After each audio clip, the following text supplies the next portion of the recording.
Violet wasn't the first to cross the finish line. A few guys had already made it, showing off their muscles. And Alice too. But she wasn't last either. The race was over, and the results were clear winners and quitters. And among the quitters, Violet spotted Lily Fairchild. "Oh, shoot," Violet muttered under her breath when she saw Lily scanning the crowd.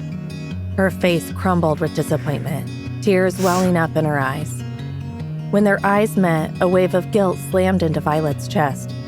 She'd been too busy helping Hazel Sterling to even notice Lily struggling. Alice must have seen the look on Violet's face and guessed what she was thinking. "It's not your fault," she said. "You can't save everyone, Violet." Then, trying to lighten the mood, she added, "Hey, at least you've proven you're not made of stone." "And whose fault is that?" Violet snapped, then turned and walked away. She couldn't stand being around Alice or looking at Lily's heartbroken face. It was illogical because it wasn't her problem. It was a race. Everyone was on their own. But she'd helped Hazel Sterling, the roommate she disliked, and left Lily, the nicer one, hanging. Okay, abandoned was a bit dramatic, but still. This was exactly why Violet preferred being alone. It wasn't because she was a loner. She knew that wasn't true. The real reason was that she cared too much. And in a cutthroat world like this, caring too much just meant getting betrayed, stabbed in the back for your kindness.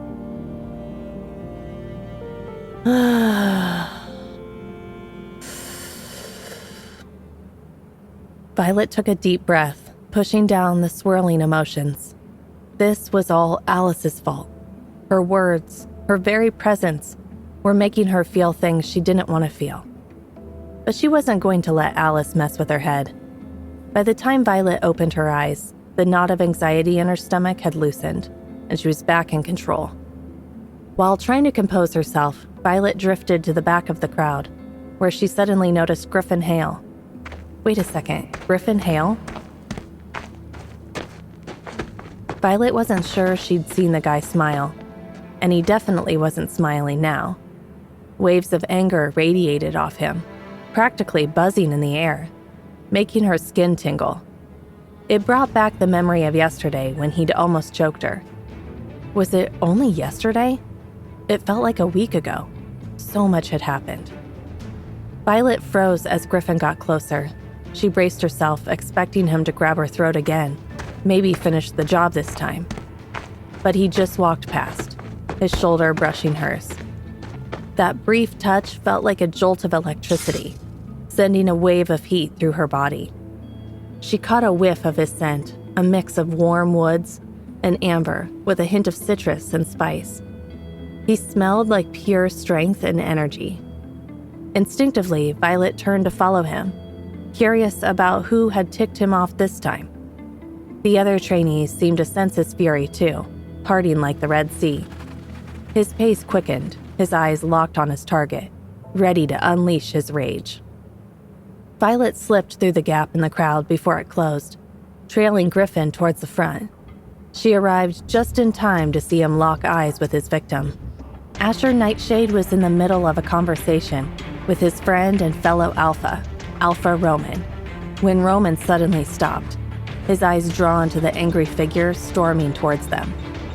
As if sensing the trouble brewing, Asher turned just in time to be met with a furious roar from Griffin. The sound was wild and menacing, echoing through the air and sending chills down Violet's spine. Almost instantly, Griffin's fist slammed into Asher, sending him flying backward with surprising force. But Griffin didn't stop there. He was on Asher in a flash, grabbing his shirt and yanking him upright with savage intensity. Then he started throwing punches, blow after brutal blow. Each hit landed so hard that Violet's stomach churned. It was terrifying. Griffin looked like he was trying to kill Asher. "Asher!" Violet screamed without thinking, stepping forward. She barely moved before someone grabbed her from behind. She spun around, furious, and found herself face to face with Dion. "Let me go! That jerk is gonna kill him!" Violet yelled, struggling against his grip. Are you crazy? Dion snapped back, holding her tight. Nobody gets in the middle of a fight between two alphas. You want to get yourself killed? But he's gonna kill him. Violet snarled, her dislike for Griffin boiling over.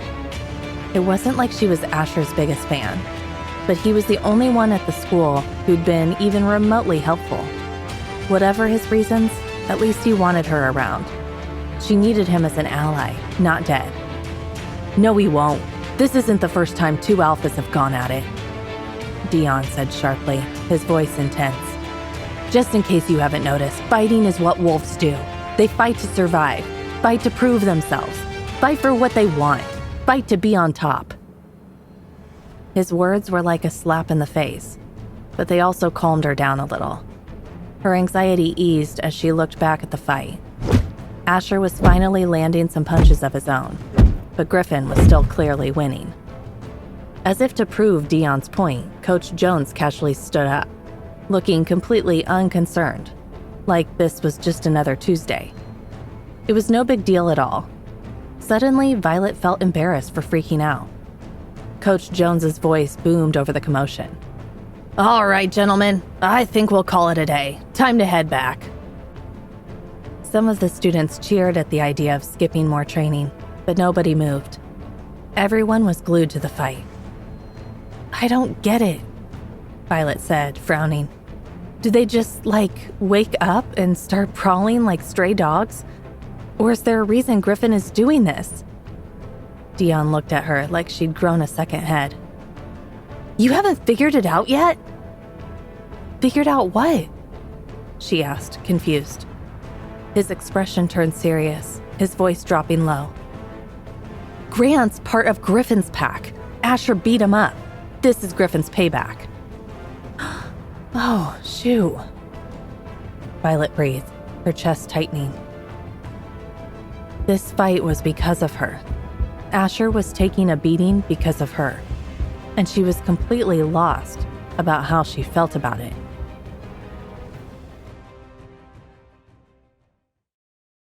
To listen to the full audio series, install the Pocket FM app now.